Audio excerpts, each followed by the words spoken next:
as we dey like beans and rice, I will never leave your side. I will never ever go. I dedicate my time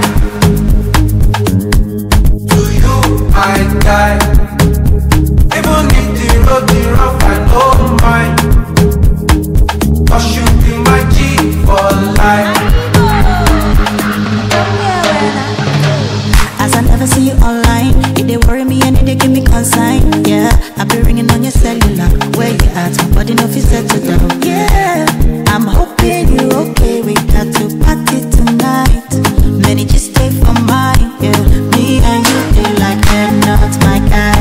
Don't jazzy my guy. Show his ass how to transfer yourself. Be my guy. My dough is my guy. My guy. To rule one is enough. So I call your name when I ask me who's your guy. That guy is my guy. Now only me, my life. Jeffrey's not my guy, not my See, guy. I stay like beans and rice. MK and Jumk for I life. will never leave your Vina side. Super V, she's my I dedicate my time, yeah, Chiefy Cuckoo, to you, my so I side. go out from Ghana. Even if the road is rough, I don't mind. D7 be my guy. Be my G for life. You be my G, be my G. Yeah, I'm feeling good tonight. 'Cause I did yeah with my guys. I got plenty for my mind, but right now I'm with my guys. I know they fear them got my back. So you don't see my information. I got like big combination. Steady inspiration. I'm on 100 concentration. When my guys them follow, bad energy far away. I thank God for my beauty. Good friends don't be money. Who's your guy? Now only me, my life.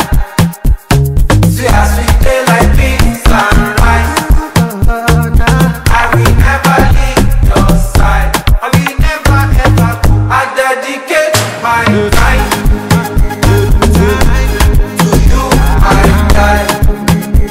Even if the road is rough, I don't mind, 'cause you be my G for life.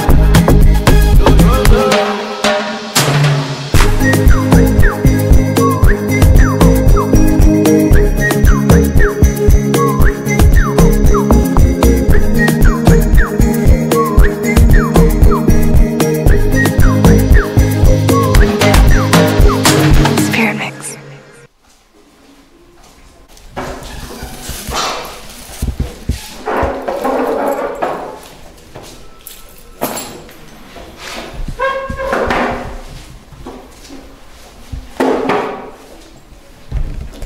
Bonjour à tous.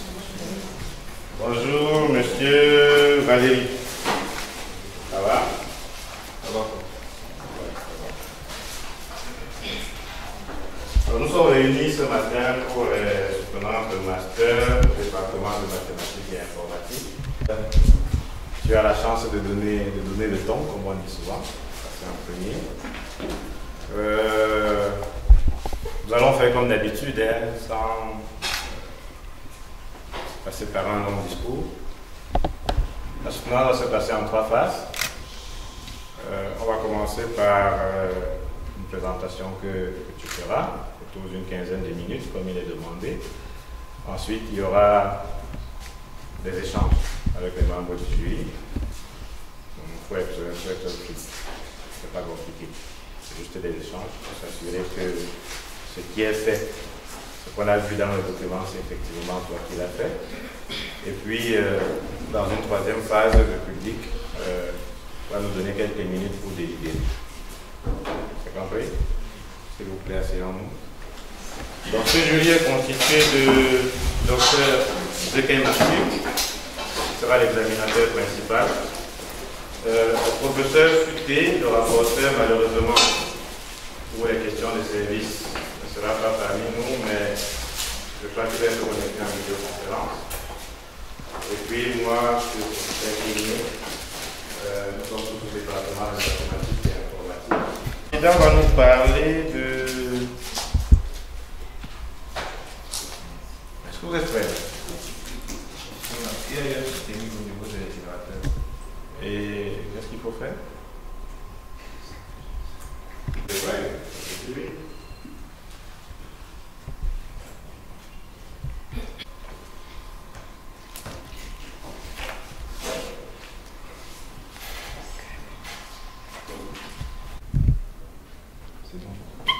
Professeur Futé, est-ce que vous nous écoutez?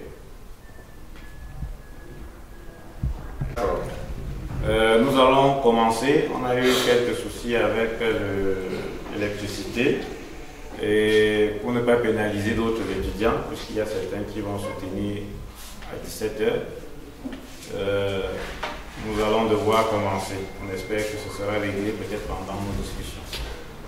Donc, je rappelle une fois de plus la composition du jury, le docteur Zekin Maxime qui est là, chargé de cours au département de mathématiques et informatique. Je vais noter que c'est le plus jeune enseignant du département et d'une certaine façon, c'est son entrée dans ses soutenances de Master 2 de recherche, puisqu'il a déjà intervenu dans d'autres masters, essentiellement Master Histoire. Le professeur Futéli, qui est chef de département d'informatique à l'Université de Boya, mais qui est notre collègue à l'Université de Caen. Il a été emprunté là-bas pour faire avancer cette université. Moi, je suis le professeur Kenny Vianney de ce département. Alors, monsieur Gézet Paul Valéry va nous parler de ses travaux de recherche pendant cette année intitulés Multimodal Explainability et Medical Imaging, Bringing Visual Science and Large Language Models for Interpretable IA.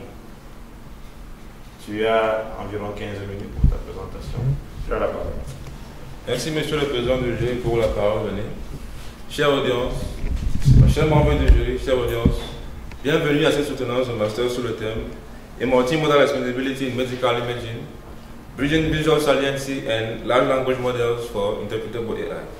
Nous allons suivre le plan ici détaillé, une introduction, la revue de littérature, contribution, expérimentation et enfin une conclusion. Dans le domaine médical, précisément dans l'imagerie médicale, la détection précoce des tumeurs au cerveau est une étape capitale pour poser un diagnostic et prendre en charge les patients. Les méthodes traditionnelles pour ce faire, telles que les images à rayons magnétiques, sont-elles subjectives et coûteuses dans l'analyse par les experts. Ainsi donc, les modèles de redondance corrélatifs ont révolutionné ce domaine grâce à leur capacité de détection et classification automatique de ces IRM, présentant différents cas de tumeurs. Néanmoins, ces modèles présentent un problème de transparence quant à leur fonctionnement, ce qui est dû à leur complexité. Ce qui va donc causer la réticence des experts médicaux à se fier totalement à leurs décisions pour poser un diagnostic et prendre en charge un patient rapidement, vu le cas du problème qui se pose. Il y a donc un manque d'explicabilité qui est un frein à l'intégration de ces modèles en milieu médical, ainsi donc pour faciliter la détection précoce des tumeurs au cerveau et la prise en charge rapide des patients. Ce travail va donc avoir pour question de recherche comment améliorer l'interprétabilité ou encore l'explicabilité de ces modèles avec une approche basée sur les modèles de LLM capable de générer des rapports médicaux compréhensibles par tout expert et non expert.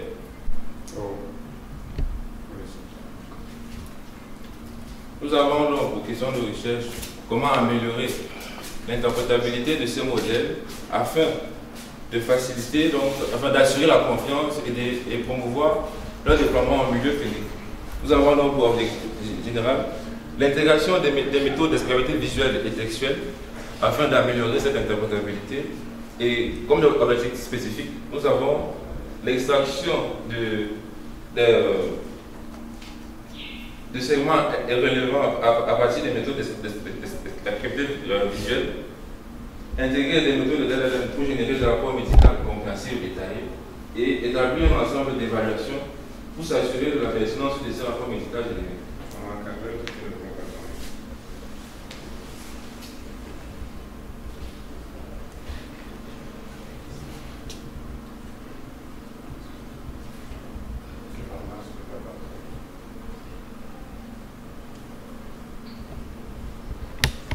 La qualité de ces modèles a été le point commun de plusieurs chercheurs dans le domaine, tels que Brema et Atenke dans leur étude ont proposé une architecture combinant un ensemble de modèles à base de zones convolutifs pour l'entraînement à partir des IRM pour les tâches de classification.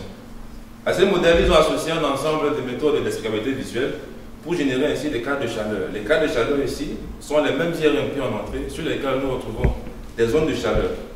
Ces zones de chaleur donc indiquant donc les régions de l'image ayant été pertinentes pour la classification de ces modèles. Une autre étude de Valérie et al. Ont proposé une architecture multimodale intégrant la segmentation sématique à partir d'une méthode de Segresnet, couplée à cela la cartographie d'Atlas et intégrer des LLM pour générer des rapports médicaux compréhensibles par le corps médical. Néanmoins, ces études, bien que prometteurs, posent des limites, telles que le manque d'explicabilité textuelle sur l'approche de Brema et Atenke, ou encore le manque de modèles de classification dans la chercheur multimodale proposée par Valérie et al. Pour donc pallier à ces limites, notre travail, qui est une suite de ces travaux, propose la méthodologie suivante. Dans notre architecture, nous commençons par intégrer un modèle de classification entraîné sur un ensemble d'images pour les tâches de classification. Ici, on utilise le modèle Inception-ResNet. À ce modèle, nous attribuons un ensemble de méthodes d'explicabilité visuelle qui vont produire des cartes de chaleur. À titre de rappel, les cartes de chaleur ici est une première interprétabilité du fonctionnement de ce modèle, car sur ces cartes de chaleur, nous retrouvons des zones de chaleur indiquant les régions de l'image ayant été pertinentes pour la classification faite par le modèle. Ceci donc, comme je disais, nous donne une première interprétabilité. Mais ceci est encore limité, car ceci est encore difficile à interpréter par les non-experts dans le domaine. Du coup, nous continuons avec une segmentation de ces cartes de chaleur à partir d'une méthode de sillage général qui vise à extraire de ces zones de chaleur la zone ayant influencé à partir d'un cercle bien défini. Ceci doit donc nous permettre d'extraire sur un masque binaire la région délimitant la tumeur, car les zones de chaleur délimitent en fait les zones de tumeur. Avec donc ce masque binaire extrait, nous appliquons la cartographie d'Atlas. Cette méthode va nous permettre de ressortir toutes les régions anatomiques du cerveau touchées par la tumeur, ainsi que le pourcentage de la tumeur présente dans chaque région identifiée. Ces informations donc sont stockées dans un fichier, ici appelé fichier JSON, auquel on associe un message, ici appelé un prompt, que l'on va passer à un modèle d'intelligence artificielle ou alors LLM, qui va se baser sur ces faits pour générer un rapport médical bien détaillé, concis et précis. L'apport principal de notre travail est la segmentation des cartes de chaleur qui diffère particulièrement du travail de Valérie et al. Dans le sens où cette segmentation est beaucoup plus facile à interpréter et très simple à appliquer, contrairement à leur méthode de Segresnet qui nécessite beaucoup d'adaptation des experts et beaucoup d'entraînement. L'implémentation, donc, pour donc générer nos rapports médicaux, nous avons intégré 3 modèles d'intelligence artificielle, à savoir Grok, Mistral et Lama, évalués sur un ensemble de métriques telles que la diversité lexicale, la lisibilité et la cohérence de ce rapport médical. L'implémentation donc de cette méthodologie nous a donné un ensemble de résultats que nous allons détailler par la suite. Tout d'abord, nous présentons là l'ensemble des images, un échantillon de l'ensemble des images utilisées pour l'entraînement de notre modèle, qui comportait 7025 images en 2D prises sur la plateforme Kaggle. Plateforme également qui nous a permis d'entraîner notre modèle, offrant des capacités telles que 30 Go de RAM, 16 Go de processeur et 70 Go de mémoire de stockage. Nous avons également appliqué un ensemble de méthodes de raffinement ou alors de pré-traitement de ces images afin d'améliorer leur qualité et faciliter l'entraînement.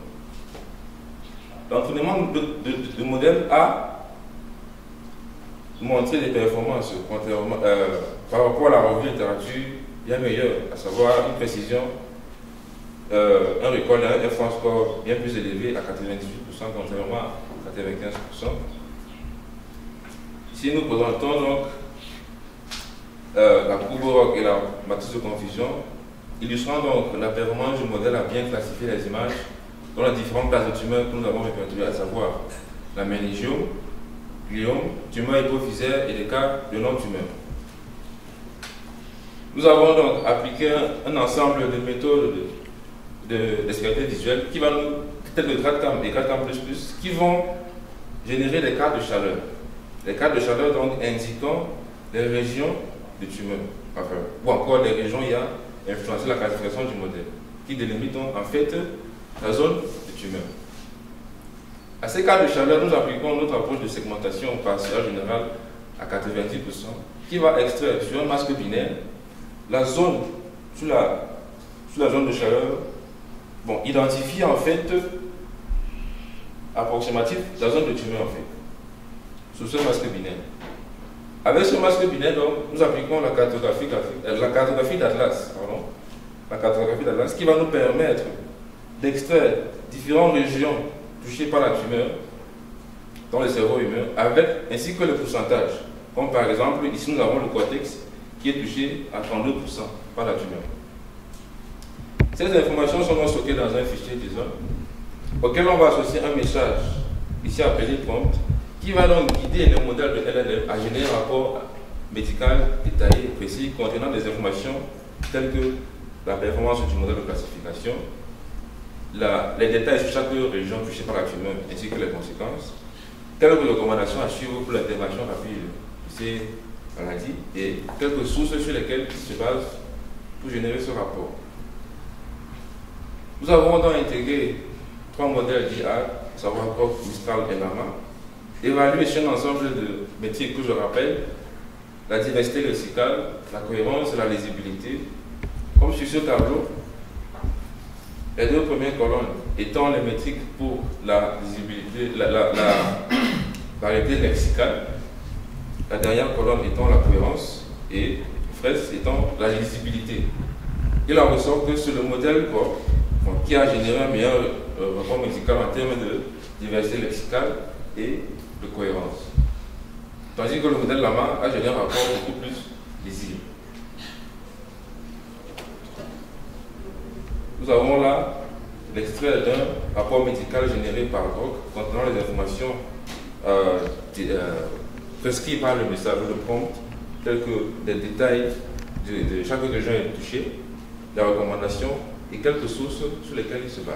À la sortie donc, de cette expérimentation, nous avons atteint une précision de 98%, mais en ce qui concerne les sciences humaines, il en va de la sûreté des patients et ce sont des vies humaines en jeu. Du coup, nous nous concentrons beaucoup plus sur les 2% d'échecs, car ceci peut coûter la vie à un être humain.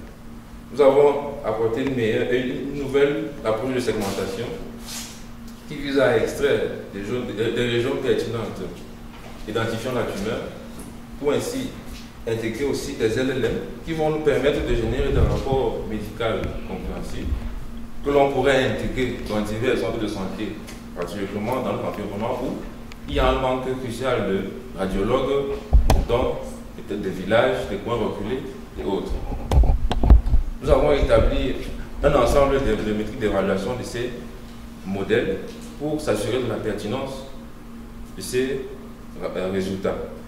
Néanmoins, tout travail n'étant pas parfait, ce travail a mis quelques perspectives pour l'amélioration de nos résultats, de nos travaux, tels que l'intégration de la validation clinique ou encore intégrer des experts médicaux dans le domaine pour valider notre approche et nos résultats, intégrer des images en 3 dimensions pour capturer plus de détails volumétriques afin d'améliorer l'entraînement du modèle, utiliser des images avec masque de vérité terrain et raffiner donc le modèle de LLM pour générer des rapports médicaux plus précis et concis. Nous vous remercions de votre attention. Monsieur Paul Valéry, pour ta présentation. Malgré la petite interruption qu'il y a eu à un moment donné, tu es resté dans les temps. Tu as fait avec cette introduction très D'accord. Alors, si je peux faire quelques observations par rapport à ta présentation, vous savez, on dit même la soutenance, hein, étant un échange où on apprend mutuellement, ça peut être aussi un autre apprentissage. On continue à apprendre même pendant qu'on est évalué. Vous voyez? Lorsque tu présentes, il faut donner l'impression que tu es sûr de ce que tu dis. C'est-à-dire tu es plus vaillant. D'accord? Tu présentais comme si tu avais peur qu'on regarde même ce que tu avais à dire. Pourtant, à la fin, tu me dis que tu as de bons résultats. Non, ce n'est pas ce que tu dois envoyer. On veut une énergie un peu plus vigoureuse, hein, pour amener ceux qui t'écoutent. Ce ne sera pas forcément un jury. Pour amener ceux qui t'écoutent à donner la confiance en ce que tu dis via la confiance en ta façon de faire. Bon, je vais quand même te féliciter pour la qualité des slides. Peut-être pas pour la qualité de ta gestuelle, mais pour la qualité des slides. En mon sens, ça a aéré essentiellement des images. Et tu étais capable quand même de dire ce qu'il y avait dans les images. Même comme à un moment donné, juste au début, j'ai perdu un élément, la problématique. Tu l'as dit, mais je l'ai perdu, je ne sais pas pourquoi. La problématique ici est que le manque d'explicabilité des modèles de réseau de normes convolutifs pour la classification d'images manque de transparence. Ce qui crée la réticence. Manque d'explicabilité, manque de transparence. Bon, ce manque de transparence, manque d'explicabilité. Ouais, redis, répète, sans dire manque d'explicabilité, manque de transparence. Les modèles basés sur les réseaux de neurones convolutifs sont complexes ou encore difficiles à interpréter par les experts médicaux. Ce qui va donc créer leur réticence à se baser sur leurs décisions. Car dans un domaine aussi sensible que la médecine, pouvoir se reposer sur les algorithmes serait très risqué. Est-ce que les experts ont besoin de comprendre le modèle ou bien ils ont besoin de comprendre les résultats fournis par le modèle? C'est pour ça que je voulais expliquer, parce qu'on vise à expliquer les résultats qu'ils produisent. Là, tu as dit les modèles ne sont pas explicables. On parle d'explicabilité d'un modèle, généralement, c'est expliquer la structure du modèle pour qu'il puisse être reproductible. Non. Là, tu parles du modèle ou du résultat. Du résultat. Quand tu dis explicabilité du modèle, il s'agit du modèle ou du résultat. Non, du résultat. Le terme explicabilité, modèle non explicable n'a rien à voir avec le résultat. À moins que je comprenne mal. Non, je pense que je comprends bien. Donc, je vais revenir dessus. Donc, pendant que tu vas discuter avec l'examinateur, je vais revenir sur ma question. Tu vas me dire quelle est la problématique. D'accord? Donc, je vais donner la parole à ton examinateur principal, le docteur Zekin, ou un échange d'environ 10 minutes. Vous avez la parole. Un jury pour la parole. Malgré le temps qui est court, je vais prendre quelques secondes déjà pour... Oh, c'est environ, c'est pas juste la vie, c'est pas un problème. Pour déjà exprimer, disons, la joie qui est la mienne de partager un jury avec vous. Donc, cela prouve qu'on a fait un peu de chemin. Donc, les échanges que nous allons faire, très chers candidats, sont juste pour être capable de comprendre ce que tu as fait, tout simplement, et vont s'entremêler entre des suggestions sur la forme et des questions de fond qui vont être posées. Donc, sans tarder, je vais y aller directement. Lorsqu'on regarde votre page de couverture, il y a plusieurs éléments qui peuvent être faits là-dedans. Déjà, par exemple, pour le laboratoire, vous l'avez traduit en anglais. Je ne suis pas sûr qu'il y ait une traduction officielle en anglais. Ça, il faut vérifier. Et si c'est le cas, il faudrait aussi que le sigle soit changé. Le sigle accompagne. Vous mettez le labo en anglais, mais vous mettez Irifia en parenthèse. Cela nous embête un peu. Aussi, si vous lisez votre première phrase, vous dites report submitted in partial fulfillment of the requirements for the master degree in computer science. Déjà. Et en dessous, vous dites option fundamental computer science. Non, votre option ici, c'est artificial intelligence. Donc, il n'y a pas option fundamental computer science specialization. Non. Donc, c'est master en computer science, option intelligence artificielle. Directement. Sur votre présentation, vous-même, en dessous, vous dites déjà Master Degree in Computer Science. Donc, ce que vous mettez là, c'est votre diplôme le plus élevé, avec l'obtention de celui-ci. Donc, c'est la licence que vous devez préciser là et non votre master.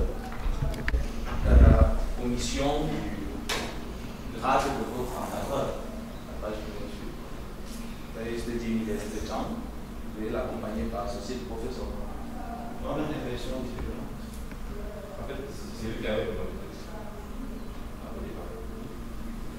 Mais si j'ai associé de professeur, ça veut dire que nous avons des moyens différents. Il faut continuer. D'accord. Ça veut aussi dire qu'il améliore au fur et à mesure de son travail. Bien. Toujours toutes les questions de forme sur votre page de remerciement. Vous avez traduit en anglais mémoire en mémoire avec E. Vous pouvez plutôt utiliser le terme dissertation, master dissertation, ça marchera mieux. Vous devez uniformiser la manière d'écrire les noms. Quand on regarde vos remerciements, professeur Tani Fute Eli, avec le prénom tout en majuscule, juste à côté, Atempen Marcelin, avec Marcelin plutôt écrit d'une autre manière. Donc en gros, lorsque c'est uniforme, c'est mieux. Dans votre table de matière, en la regardant, immédiatement on peut voir plusieurs petits problèmes. En parcourant vos documents, on se rend compte qu'il y a plusieurs algorithmes, mais vous n'avez pas une liste d'algorithmes. Alors que vous avez une liste d'acronymes, une liste de tables, une liste de figures. Donc une liste d'algorithmes ne serait pas trop, parce qu'il y en a plusieurs dans votre document. Ensuite, pour le résumé, qui est censé être en français, le titre de Soma, directement, sur votre table de matière. Donc on comprend que vous avez certainement mis le titre Somari dans le document, au lieu de le traduire en français comme cela devrait être. Plus loin, dans la page 5, on voit une section avec une seule sous-section. Des notes simplement d'une mauvaise organisation à cet endroit-là. Vous ne pouvez pas avoir une section qui n'a qu'une seule sous-section. Soit la sous-section disparaît, soit il y en a au moins deux, clairement. Aussi, on voit dans vos chapitres que vous commencez par une introduction, vous terminez généralement par une conclusion. Mais ce n'est pas vraiment le cas de chapitre 3. Chapitre 3, vous avez une introduction, il n'y a pas de conclusion. Donc, on peut penser qu'il y en a une parce qu'on voit un summary, mais c'est une sous-section de la section grand 3.4. C'est un problème. Vos chapitres doivent avoir au moins la même structure. Conclusion générale, vous ne devez pas numéroter les sous-sections. Maintenant, comme vous l'avez fait là. On parle de grand 3, c'est même grand 3. C'est déjà un problème. C'est numéroté et c'est mal numéroté parce que grand 3, c'est pour parler de chapitre 3.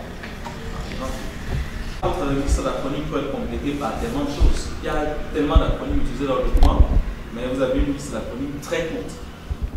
J'en ai noté ici environ 4, et ça c'est vraiment à la va-vite. MRI, LLN, disons VGG, qui n'apparaissent pas, qui sont pourtant autant d'acronymes que vous avez.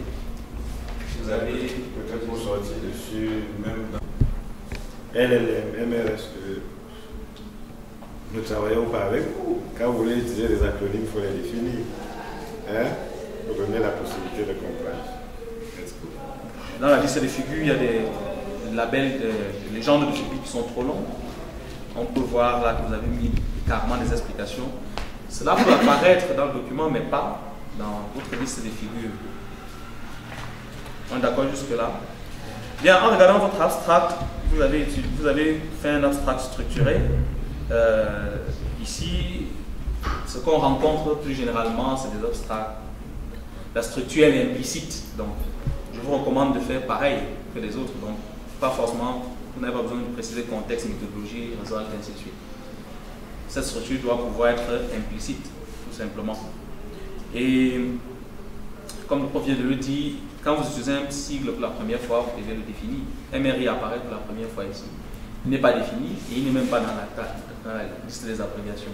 Forcément, votre lecteur est perdu une fois qu'il voit ça. Alors, en regardant votre sujet, en lisant le sujet, on comprend immédiatement que ce qui vous intéresse, c'est l'explicabilité d'un modèle d'intelligence artificielle. Mais en lisant vos résultats, on voit que vous utilisez des métriques comme l'accuracy, la précision et le recall. C'est ça que vous mettez en avant, immédiatement. Moi, je me suis tellement posé la question, pourquoi ces résultats liés à la classification sont importants? Déjà, ces littératures proposées par Weyman sont nettement meilleures. Et il a aussi noté que les méthodes d'escalabilité visuelle sont beaucoup influencées par la performance du modèle. Car un modèle plus performant va générer des cartes de chaleur plus précises. Avec ces cartes de chaleur, nous avons implémenté la méthode de segmentation sur les cartes de chaleur par sillage général, qui va permettre d'extraire des régions beaucoup plus centrées sur la performance du modèle de classification. Non, peut-être il vaut mieux qu'on commence au début. C'est quoi l'accuracy? C'est quoi l'accuracy? Quand on a un modèle d'intelligence artificielle, c'est quoi la métrique accuracy? C'est quoi? L'accuracy est une moyenne en fait, pour juger le nombre de bonnes classifications de par. Nombre de bonnes classifications faites par le modèle. C'est pas la précision. Bon, la précision étant la mesure exacte des bonnes précisions, des bonnes classifications. C'est la même chose que vous venez de dire. L'accuracy est un moyen. Bon, c'est quoi le record? Le recall mesure la proportion des faux négatifs. Bien. Tout ce que vous avez dit, à quel moment ces métriques-là permettent de vérifier l'explicabilité du modèle? Bon, les métriques en elles-mêmes ne permettent pas. Pourquoi ce sont elles qui sont mises en avant? Pour évaluer un sujet qui traite de l'explicabilité. Maintenant, est-ce que l'explicabilité est aussi dedans? Pour qu'on dise que ceci c'était juste un complément? À quel niveau dans la partie là? Sur l'abstract. À quel niveau est-ce qu'on parle d'explicabilité? Je veux voir l'élément qui parle d'explicabilité dans l'horizon. Ce qui met en avant l'explicabilité. Vous avez le TTR, FRES. C'est l'explicabilité là-bas. C'est des mesures qu'il a utilisées pour pouvoir parler un peu de là, on parle de LLM qui se charge de l'explicabilité textuelle. C'est quoi l'explicabilité? L'explicabilité, comme on disait au départ, vise à expliquer les résultats produits par un modèle. Et on explique ça par des valeurs. Ces métriques vont donc évaluer la performance des LLM qui vont se charger de l'explicabilité textuelle à travers la génération des rapports médicaux. Bon, ces métriques sont des métriques d'évaluation, telles qu'on évalue les modèles liés avec la précision. Il ne faut pas que je vois son temps. Non, c'est bien parce que ça reste dans la lancée de ce qu'on se disait. Parce que ma question qui allait suivre justement, c'était de demander c'est quoi l'explicabilité. En lisant le sujet, on a deux termes clés qui apparaissent, qui en réalité sont différents. En fait, qui font référence à deux choses différentes. Vous utilisez explicabilité et ensuite vous utilisez interprétabilité. Deux sont différents en réalité dans la littérature. Pour vous, l'explicabilité c'est quoi et pour vous, l'interprétabilité c'est quoi? Que le fonctionnement interne d'un modèle, ainsi que l'explicabilité vise à expliquer ses résultats.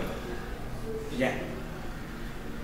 Vous, lorsque je vais à la page 33, vous avez un paragraphe là où vous dites clairement que dans votre modèle, vous mettez en exergue une partie de l'image. Vous avez appelé ici les zones de chaleur, avec vos zones de chaleur, clairement. Est-ce que ça, c'est une contribution à l'explicabilité ou à l'interprétabilité? Quand un modèle fait ça, il améliore l'explicabilité ou l'interprétabilité? Il améliore l'interprétabilité. L'interprétabilité. Oui, parce que les zones de chaleur visent à mettre en lumière les zones de l'image sur lesquelles le modèle c'est beaucoup plus appuyé pour pouvoir faire la classification. Et ça contribue à montrer le fonctionnement du modèle. C'est ça l'interprétabilité. Oui. Montrer comment le modèle fonctionne. Alors que vous avez dit que l'explicabilité, c'est expliquer les résultats qui ont été donnés. Est-ce que ce n'est pas plutôt une contribution à l'explication du résultat? Je dis que si tu as telle tumeur, je le dis parce que quand je regarde la zone là, c'est l'explicabilité. À mon avis.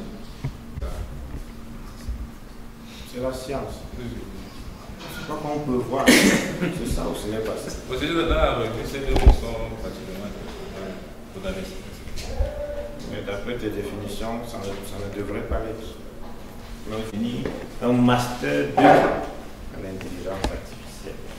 Et selon la revue de la littérature, ces deux thèmes ne sont pas interchangeables. C'est pas possible. Donc, le clamer comme ça, ce n'est pas une bonne chose. C'est deux thèmes qui ne sont pas interchangeables. En réalité, je recommande de reparcourir le mémoire, de voir exactement, d'utiliser les bons termes au bon endroit. Voilà. Donc, ça c'était un élément. Vous avez présenté dans vos études, dans votre revue de la littérature, deux travaux principaux et moi je me suis posé la question, en quoi votre approche diffère ou est meilleure que celle de la littérature? Est-ce que votre travail est différent aussi? Du Castellano. Donc, dans leur approche, ils ont utilisé une méthode de segmentation basée sur la méthode de Segles-Net à partir d'IRM avec des masques de vérité terrain, c'est-à-dire des IRM sur lesquels les experts ont déligné des zones de tumeur. Ceci, tout d'abord, nécessite beaucoup d'orientation par les experts et nécessite beaucoup d'entraînement. Et notre objectif ici là étant l'explicabilité des modèles de classification de tumeurs, leur approche n'intègre pas de tel modèle. La différence donc avec notre travail est que nous partons de l'entraînement d'un modèle, la génération des cartes de chaleur, et c'est donc sur cette première explicabilité de ce modèle, des cartes de chaleur, que nous faisons la segmentation par tirage général. De ce fait donc, les élèves que nous intégrons ont donc une meilleure base par rapport au fonctionnement, par rapport aux résultats produits par le modèle, qui vont donc générer un rapport médical beaucoup plus détaillé. La méthode de segmentation aussi est beaucoup plus facile à expliquer que leur approche avec. Ok, bien. Donc, vous avez présenté votre workflow, votre méthodologie globale à plusieurs endroits dans le document. Mais à l'endroit où vous faites toute la description, vous avez oublié une étape. Vous avez une figure ici, vous avez une étape qui se nomme Atlas Mapping. Elle n'apparaît pas dans votre description. J'ai lu et relu, il n'y a rien qui dit ce que c'est que l'Atlas Mapping et ce qui est fait à cet endroit-là. Nous sommes à la page 44. Donc en gros, ce serait bien de rajouter ça. On est d'accord? Bien, nous avançons. Une autre question de fond. J'ai regardé votre workflow d'attribution de la salience, si on peut traduire ça ainsi, globalement. Et d'après votre workflow, vous sortez une carte avec des zones de chaleur. D'abord, ces zones de chaleur là pour vous, c'est des zones où il y a potentiellement des tumeurs. Et c'est cette carte là que vous segmentez ensuite. Et je me suis posé la question, Pourquoi aller jusqu'à la carte avant de la segmenter? Diagramme de base. Pour pouvoir l'analyser, il faudrait un expert. La segmentation va donc nous permettre, à partir des cartes de chaleur, d'extraire la zone probable de la tumeur. Ma question c'est pourquoi arriver jusqu'à la segmentation? Voilà, les cartes de chaleur en elles-mêmes sont encore difficiles à interpréter par des non-experts dans le domaine. Pourquoi on a même fait les cartes de chaleur? Tout à l'heure, tu as dit que l'approche qui existait a sorti les cartes de chaleur parce qu'elle allait les donner à des experts et ces experts allaient mettre les zones de tumeur et on allait repasser ça à un modèle qui allait être entraîné, ça allait être coûteux et ainsi de suite. D'accord, tu as supprimé cette étape-là pour automatiser en disant ok, je prends la carte de chaleur, je mets un algorithme de segmentation, je sors moi-même les zones et je travaille dessus. Ok, ma question c'est pourquoi est-ce qu'on fait encore de la visualisation? On aurait pu à la sortie du GradCam Score qui naturellement permet d'obtenir la carte de chaleur, directement prendre les résultats là et puis travailler avec derrière. Pourquoi se mettre encore une étape supplémentaire de segmentation? C'est-à-dire on fait d'abord la représentation, puis on segmente ce qu'on a représenté pour travailler avec. Pourquoi? Bon. Les cartes de chaleur produites, bien qu'il y ait des zones de chaleur, ces zones de chaleur peuvent des fois délimiter une région un peu plus large que représente la tumeur. La segmentation ici, on vise à faire une extraction de la zone la plus probable de la tumeur. C'est pour ça que nous appliquons une segmentation basée sur le CA général à 90%, ce qui va donc nous avoir sur un masque binaire la représentation la plus probable. Cette optimisation ne peut-elle pas être obtenue sans faire de la visualisation? J'ai fait un travail, j'ai appliqué la salience, j'ai obtenu un résultat qui n'est pas encore visuel. Quand je fais la visualisation, ça me donne une carte. Pourquoi la petite optimisation là qui va finalement me donner simplement les zones? À partir de ce résultat, je sors de cette étape de visualisation. À partir des IRM. Si tu appelles ça les IRM, c'est un IRM. GradCam Score. Une carte de chaleur. C'est la carte de chaleur qui sort directement. Après avoir fait le GradCam Score. Non. Parce que je vois qu'il y a une étape qui s'appelle visualisation. La visualisation consiste à faire quoi? À ressortir les différentes. À ressortir la carte de chaleur. Bien, donc aussi, on se rend compte à la lecture de votre expérimentation que vous n'avez rien dit sur le dataset. Vous avez fait mention de ça à l'introduction. Sommairement, vous avez dit qu'il y avait eu dataset. C'est tout. Mais après, ça disparaît. Si, il y en a, tu peux nous dire. J'ai modifié. Mais il y en a. Nous évaluons ce qu'on voit. Donc rien de mentionné sur les datasets et pourtant c'est important. Il faut aussi pouvoir justifier pourquoi avoir choisi même ces datasets. Très bien, Monsieur le Président, je vous remets la parole. Oui, il m'a pris au mot. J'ai dit qu'il pouvait prendre son temps. Il a pris son temps. Il a pris son temps pour bien faire. Il a pris son temps pour remuer votre travail sur le fond et la forme. Alors moi, comme de toute façon, de manière cumulée, nous n'avons pas beaucoup de temps, je ne prendrai pas le temps qu'il a mis pour faire mes observations. Donc je dirais juste que déjà dans la déclaration de Declaration of Authorship de ta propriété, tu n'as pas mis ton titre, donc on ne voit que ton nom, mais on ne sait pas que c'est pour ce mémoire-ci. D'accord? Il y a des choses que j'ai aussi mentionnées dans la table des matières, il a parlé des principales choses. Ce que je vais ajouter, c'est que le titre en français, tu ne l'as jamais écrit. J'imagine que tu as corrigé dans la version que tu as seule. Quoi d'autre? C'est ça, non? Tu as corrigé là où tu as seule. Alors, tu présentes ta contribution dans l'introduction. Tu vois, tu as montré ça sous forme d'item, mais là aussi, on ne voit pas exactement ce que toi tu voulais présenter. Du moins, le cœur de ton travail, c'est important. de mettre en avant le cœur de ton travail. D'accord?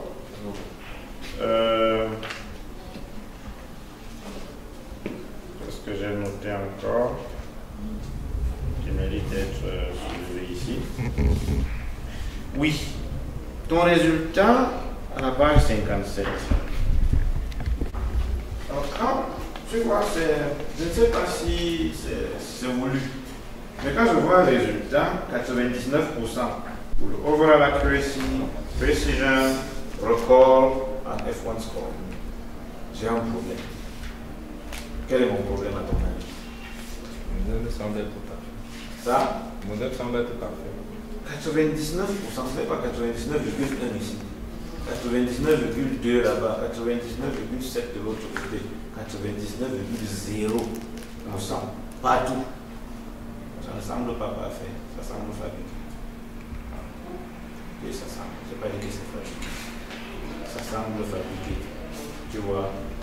Ça me laisse penser que soit tu as un peu surévalué ton modèle, soit tu as un peu sous-évalué.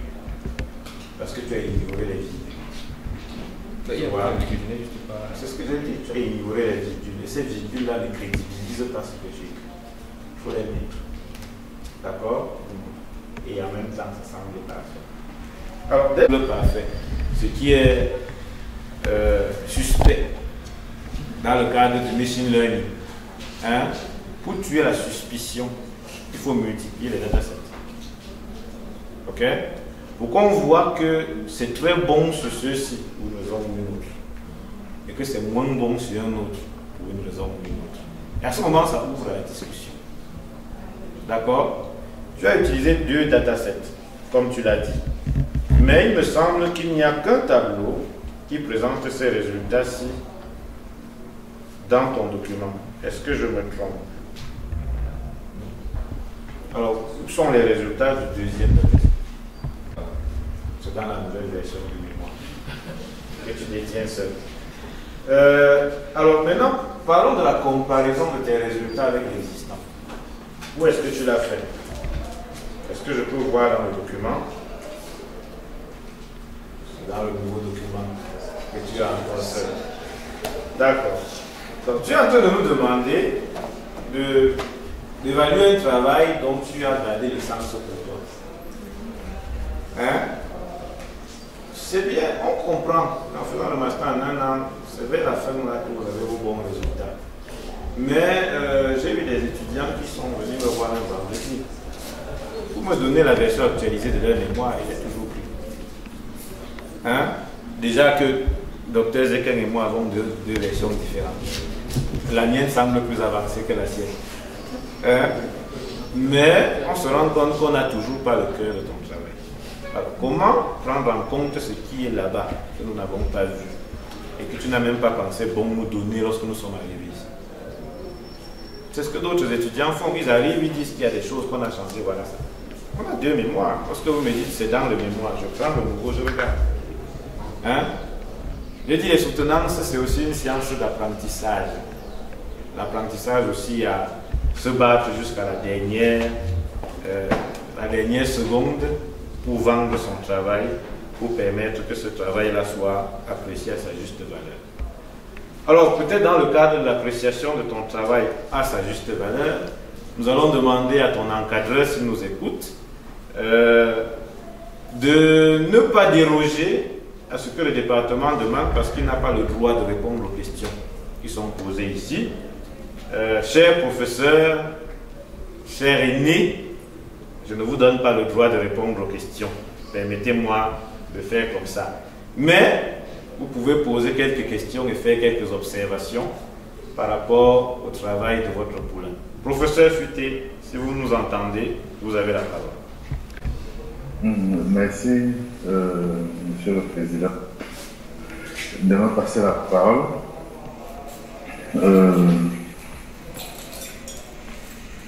C'est vrai, il y a un ensemble de règles qui avaient été prises au niveau des students de master, donc demandant à l'encadreur de ne pas défendre le travail, mais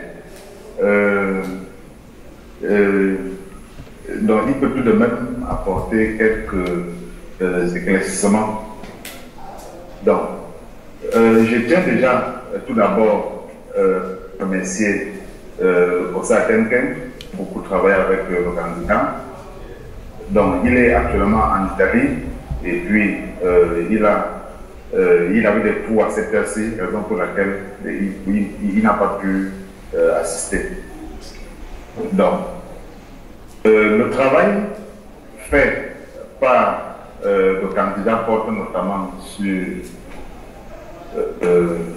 l'explicabilité des résultats fournis par les différents modèles de métier, l'interprétabilité des différents modèles fournis. Donc, après échange, beaucoup d'échanges avec le candidat, il y a bon nombre d'éléments qui ont été apportés au niveau de la présentation, étant donné que, vu le temps qui est très court, pour leur permettre de réaliser quelque chose en bonne et due forme, donc à ça apprendre, moi, ça se faisait en 2 ans. Donc le master se faisait en 2 ans, maintenant il y a une contrainte de temps. Donc, ce qui fait donc que le candidat n'a que quelques mois pour présenter quelque chose d'acceptable. Donc, avec cette étude impartie, donc, il s'est concentré sur le fond. Donc, mais au niveau de la présentation, j'ai demandé qu'il ajuste ce qu'il a fait, un tableau présentant les résultats où on a une certaine comparaison avec l'existant, notamment les travaux publiés par le professeur Jenkins. Donc, et j'ai lui demandé les différents pourcentages qui étaient à 30% du training, parce que j'ai demandé qu'il présente tous les éléments sous forme de test et non pour le team. Donc, chose qu'il a porté dans la présentation. Est-ce que M. Paul, pour nous apporter quelques éclaircissements, peut nous dire la différence qu'il y a entre les résultats qu'il a présentés dans le rapport et ce qu'il a présenté et ce qui ressort dans la présentation qu'il a faite? La différence entre les résultats dans le rapport, c'est la photo est que dans le rapport, nous avons un résultat de 99% qui illustre un modèle assez parfait, je vais dire comme ça, ce qui n'est pas faisable dans les normes. Or, dans la présentation, nous avons des résultats de 98% qui reflètent un résultat beaucoup plus... Oui, mais les 99% là représentent les résultats de quoi? De l'entraînement d'un modèle pour la classification d'image. Bon, mais dans la présentation, ce que tu présentes dans les résultats de quoi? Du même entraînement, mais pour le modèle que nous avons implémenté dans notre architecture. Oui, mais dans la présentation, d'après les échanges que nous avons eus, donc il y a le 98% lié aux différents tests.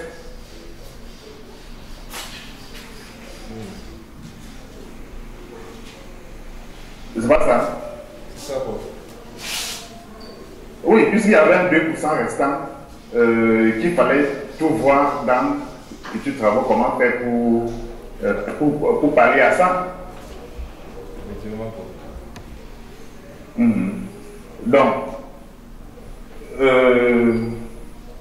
Donc qu'est-ce que tu comptes faire pour améliorer les résultats présentés? Tout d'abord, pour pouvoir améliorer les résultats par rapport à la classification du modèle, nous pouvons tout d'abord utiliser un plus grand nombre d'images d'entraînement. Nous pouvons aussi utiliser des images en 3 dimensions pour capturer plus d'informations volumétriques par rapport à la géométrie telle que la profondeur et le volume. Nous pouvons aussi, comment dirais-je,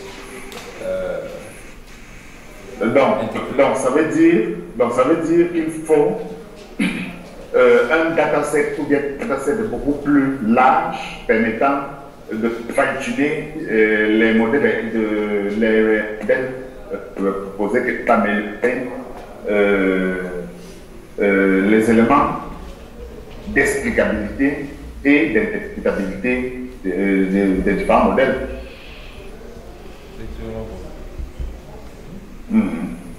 Donc, je tiens à préciser au président du jury que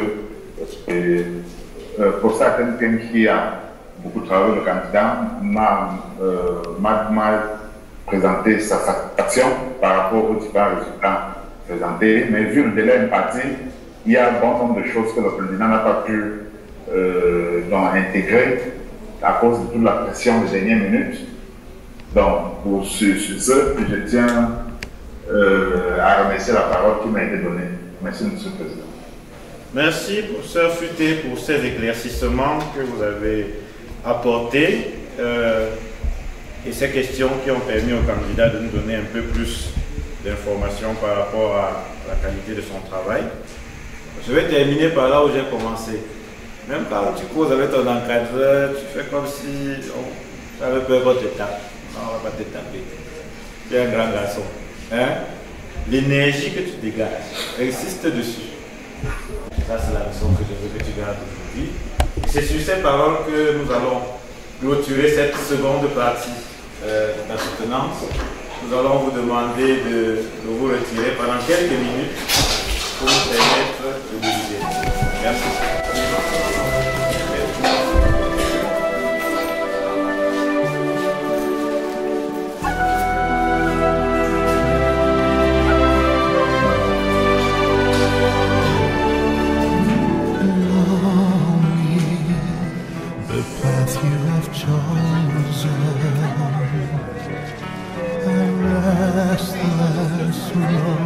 No turning back. One day you will find your life again. Don't you know? Don't let go. Be strong. Follow your heart and you'll only through the darkness back to a place you once knew. I believe in you. Follow your dreams, be yourself an angel of Christ. Monsieur Joseph Paul-Valéry, après délibération, le jury a noté que les travaux du candidat portent sur un sujet intéressant, permettant d'améliorer l'explicabilité du diagnostic des tumeurs cérébrales par des modèles d'intelligence artificielle. Le jury pense que ce sujet est un sujet intéressant qui peut permettre l'amélioration de la vie des Camerounais et des hommes en général.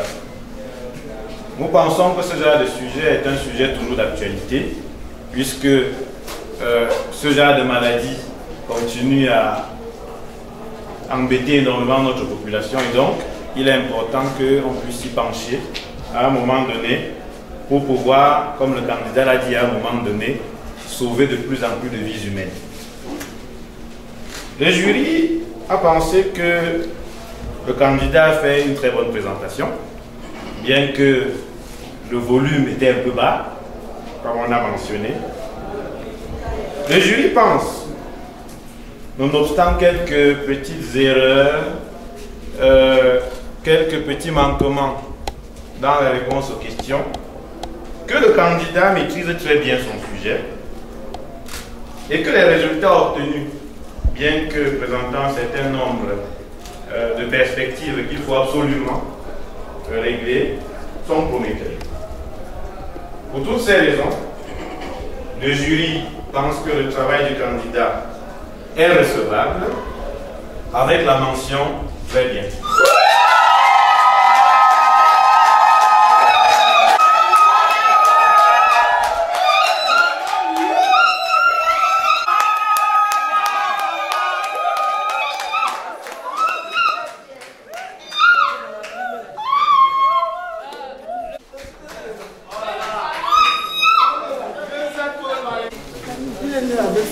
Oh là là.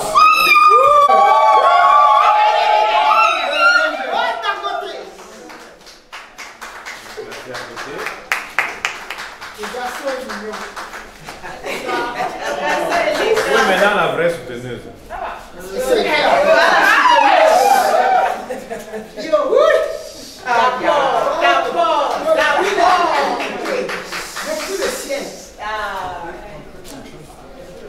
Oui, oui, oui, oui. Ça, c'est une grande message. Oui.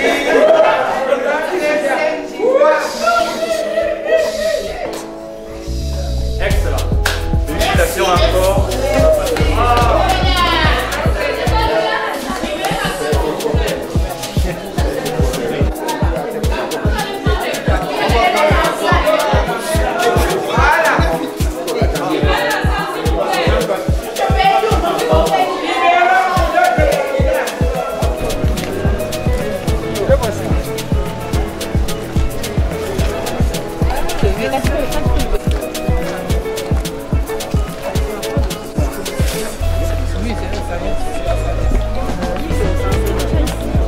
Appelez-lui, non?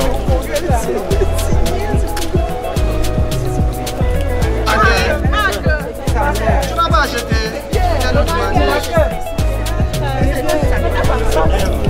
C'est à genoux.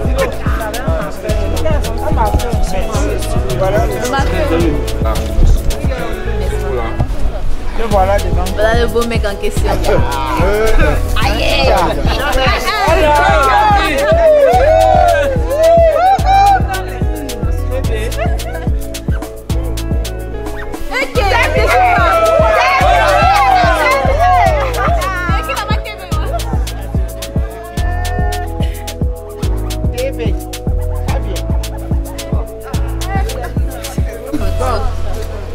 Photo là-bas.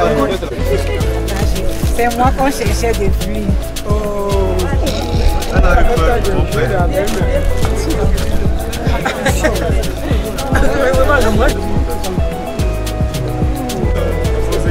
Ouais, c'est bon.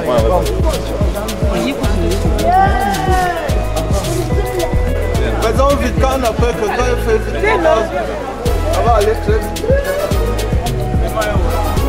Le mémoire est où? Oh, le mémoire. Le mémoire est où? Regardez-moi déjà.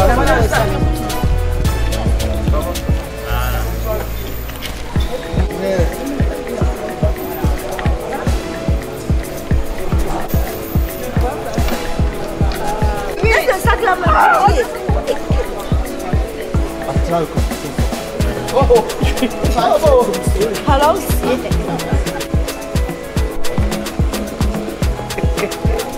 Encore. Aïe.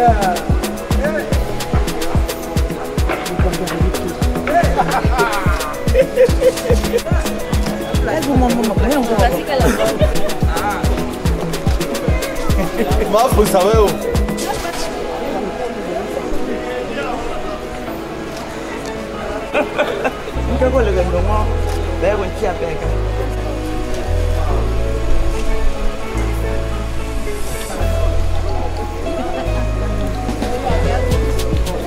Donc, tout d'abord, ce matin a été carrément stressant dû à la panne technique, mais à mon grand avantage, ça s'est quand même bien déroulé.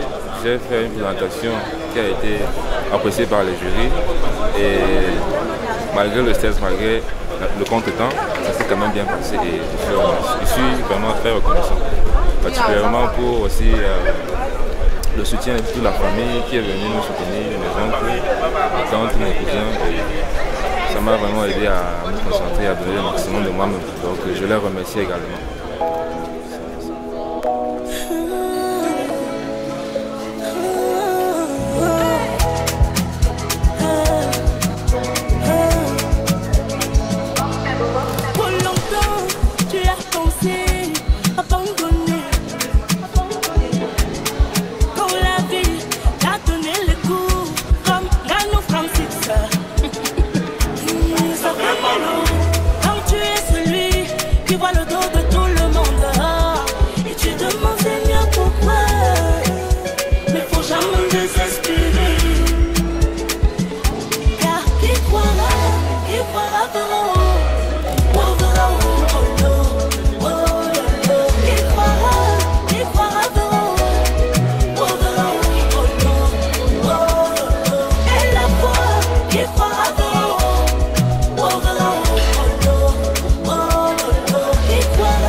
Just in the sea, mama,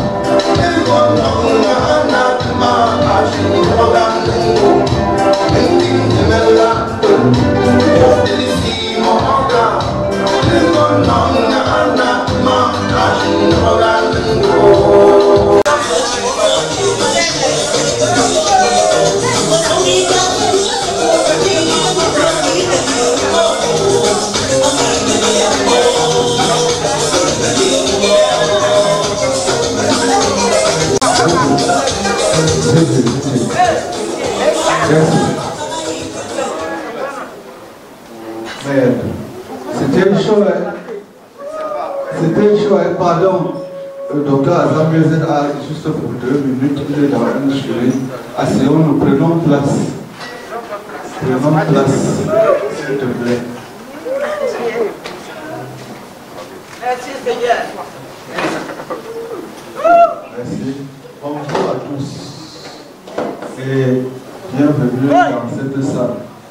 Toutes nos excuses pour ce long retard qui est vraiment indépendant de notre volonté. Et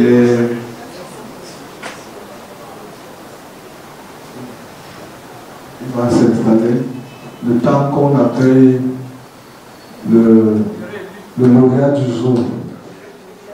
J'ai nommé Paul Valéry. Apprécions l'élégance. Apprécions la fraîcheur. Les gens ne sentent pas. Est-ce que ce n'est pas une bonne journée? Vous allez prendre place. Je vais donner la parole au docteur Azam Gezet pour qu'il nous dise bonjour et qu'il prenne un morceau de fruit avant de prendre congé de nous. Sans plus tarder, je laisse le soin au docteur Azam Gezet, le père de l'heureux élu de nos îles. Il voudrait que nous fassions les choses suivant les règles de l'art. Je voulais installer le lauréat du jour au milieu. Oui, au milieu. Le papa à droite. Et Madame Azam Gezet à sa gauche. Elle va devoir déménager.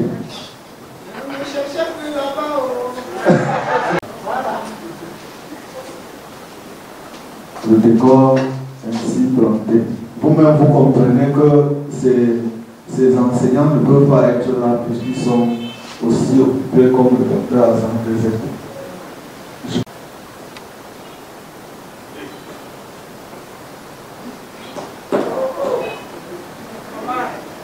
Merci beaucoup pour mon appel.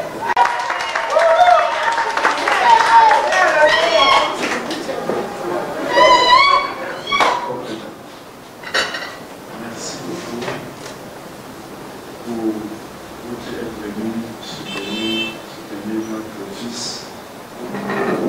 notre petit-fils, ami et parent. J'ai voulu me faire me faire violence pour mettre quelques jurys en regard, de venir vous dire bonjour et merci pour ces gestes de cœur. Ce n'est pas au lauréat que je vais parler puisque je l'ai accompagné pendant toute sa vie de l'école. Je vais plutôt profiter de ce forum pour dire que je souhaite beaucoup de chance aux mères, beaucoup de chance aux pères, pour qu'ils aient des enfants obéissants. Obéissants parce que je suis finalement le fils d'une femme. Mon père est parti très tôt et c'est ma maman que vous voyez à côté de moi qui s'en est occupée.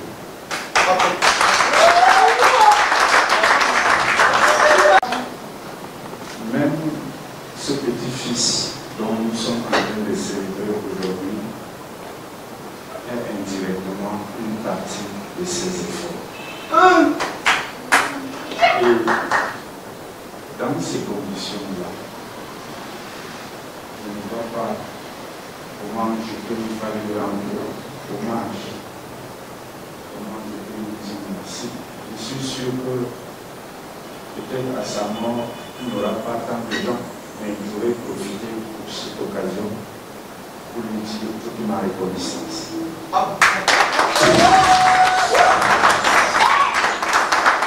Si obéir à ses parents est un péché, je dis soit, je suis condamné. Mais je dis encore que je souhaite à toutes les femmes d'avoir des enfants acquis à leur cause. Ça doit arriver au chacun. Chacun devrait vivre ça. On souffre tellement pour les enfants, on souffrirait davantage si nous les obéissons. C'est fini. Bonne appétit. Ça se passe de tout commentaire. Peut-être qu'il faut donner une seconde au Loria pour qu'il puisse se faire. Merci de la patience. Le maître des épaules va venir.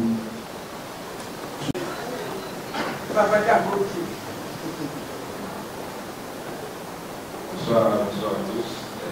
Merci d'être venus aussi nombreux. Cela me fait chaud au cœur.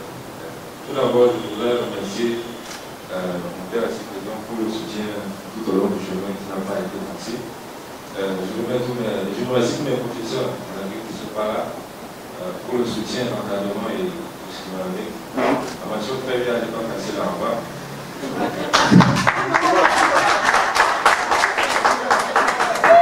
Donc, vraiment, merci à tout le monde, mon père, ma mère surtout, sans oublier la part de la famille qui est venue supporter. C'était pas facile, peut-être c'est à cause de vous qu'on m'a donné cette portion.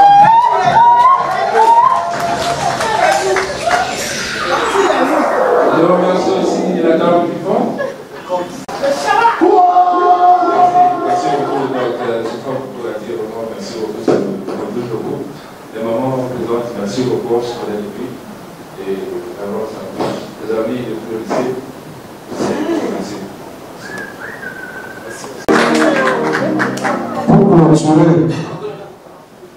Pour clôturer, c'est comme si elle commençait à se mettre à l'aise. Bon, dis seulement bonjour.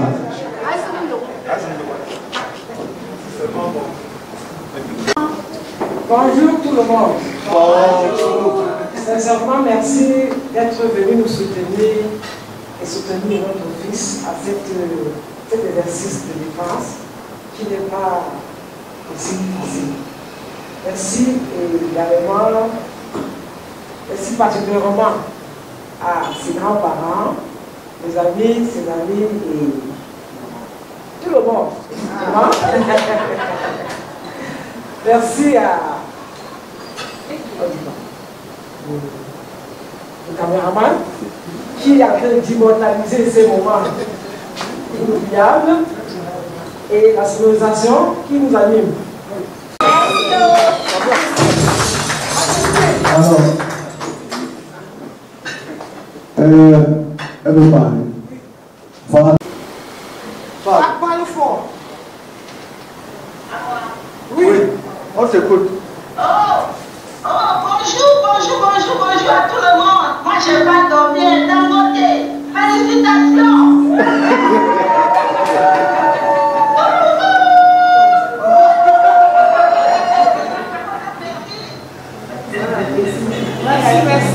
Merci beaucoup. On t'a vraiment écouté.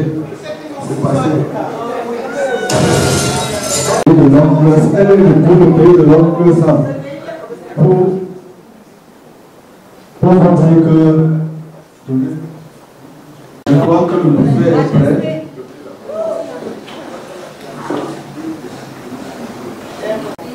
Merci au protocole de m'avoir permis de le brusquer. Et si je me fais violence de brusquer le protocole, c'est pour exprimer à mon nom personnel et au nom de toute la famille Gezet la joie qui anime cette famille en ce jour. Et une fois de plus, adresser un message d'encouragement au docteur Gezet, Azam Gezet, pardon, qui ne s'est jamais lassé aux besoins intellectuels, éducatifs de cette famille. Il a toujours été au four et au moulin. Et si en ce jour particulier que nous venons d'avoir, pour ma part, dans nos enfants, un tel grade, comme je dis, je vois Maître Gézel Paul Valéry.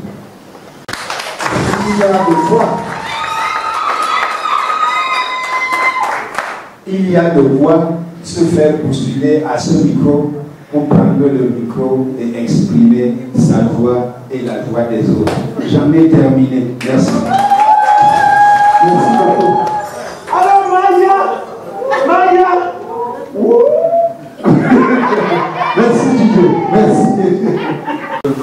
Madame peut déjà s'amuser pour une prière de circonstance.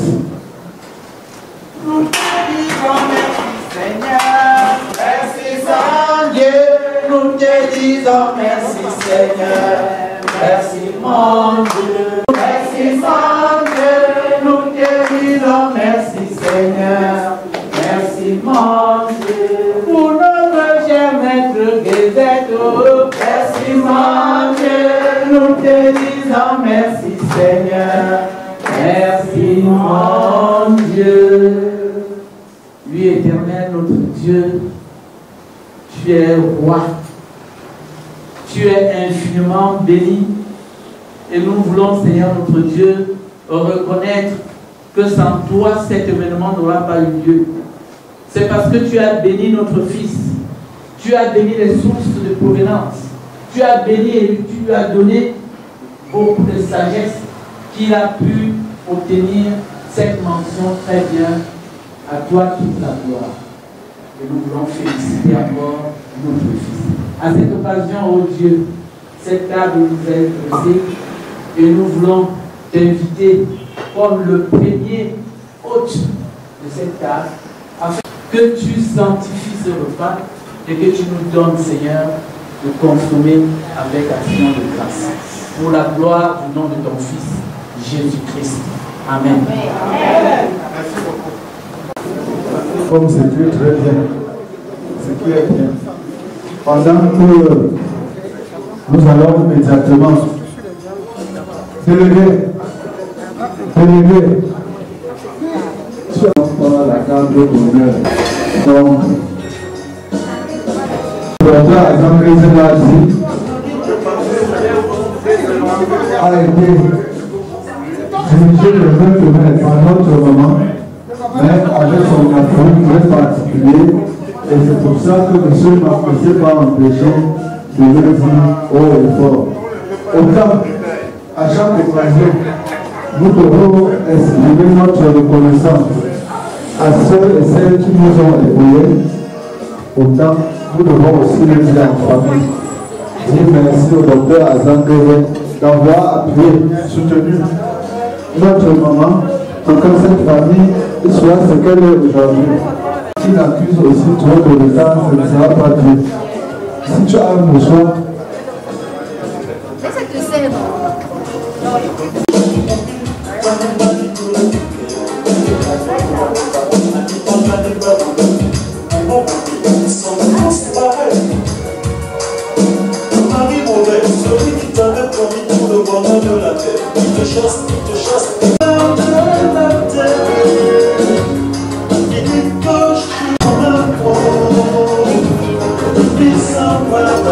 Wow.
le parfum du paradis. Je t'aime, l'amour, toujours l'amour.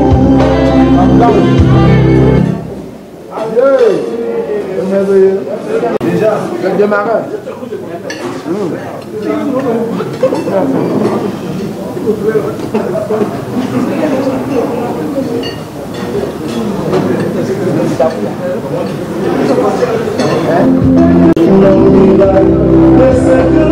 J'ai donné l'argent, mais tu n'es pas venu. J'ai donné ma fortune, mais tu n'es pas venu. J'ai payé ma maison, mais tu n'es pas venu.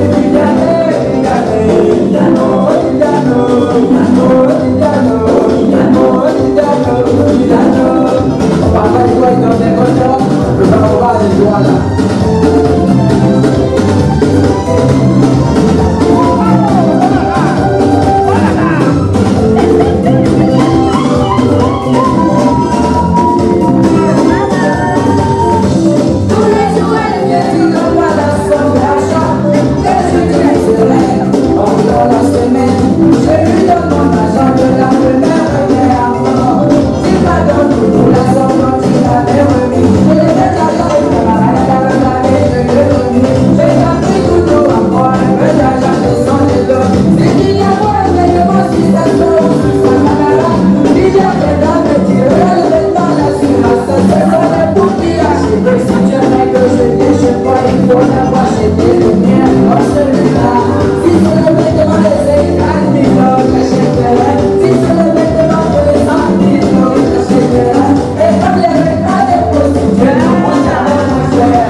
Thank you.